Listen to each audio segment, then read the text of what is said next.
bahay tingali ni si PRD mo. Mabuhay ang bakla ng Pilipinas! Nami-miss niyo na ba siya? O heto at part 2 na tayo. In uniform! Sa pinakakwela at pinakamakulit na mga eksena. Ito ang PRRD's Funniest Moments. Part 2. Tamad ka bang mag-aral at laging pasang-awa ang grado mo? O huwag kakalimutan ang payo ni PRRD para sa'yo. Kung masyado mag-aral, eh. Makapasa ka lang 75. Okay na yan, 76. Iyang 77, 78, 79, 80. Hindi mo na kailangan yan. Kahit 75 lang, okay na yan. Oh. Sabi ng nanay ko, paano man tayo anak? Sabi ko, sige lang, ma. Total, kung bigyan mo ako 78, anuhin ko man yung sobra? 75 bang kailangan ko para makaakyat ako? Bakit papagurin mo pa ako ng 90? Ilang oras ako yan mag-aral? Sa isang talumpati abay ipinagmalaki rin niya sa buong sambayanan. Mga miyembro ng kanyang gabinete na karamihan ay graduate ng valedictorian. Totoo.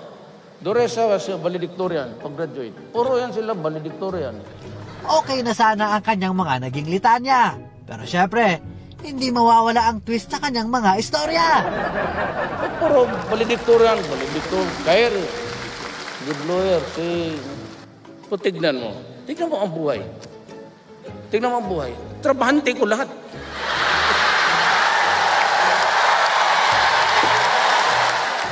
Hindi kayo makatulog. Sa 6 na taon ng kanyang panunungkulan, abay makailang beses din siyang dinalaw ng mga bisitang hindi inaasahan. Simulan natin sa bisita number 1.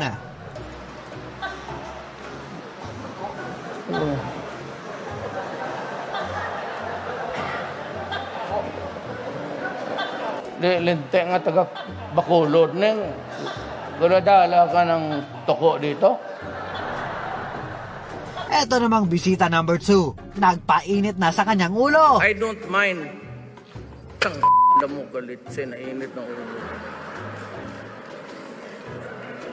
Pagdating ng bisita number 3, napagbintangan pa ang Liberal Party.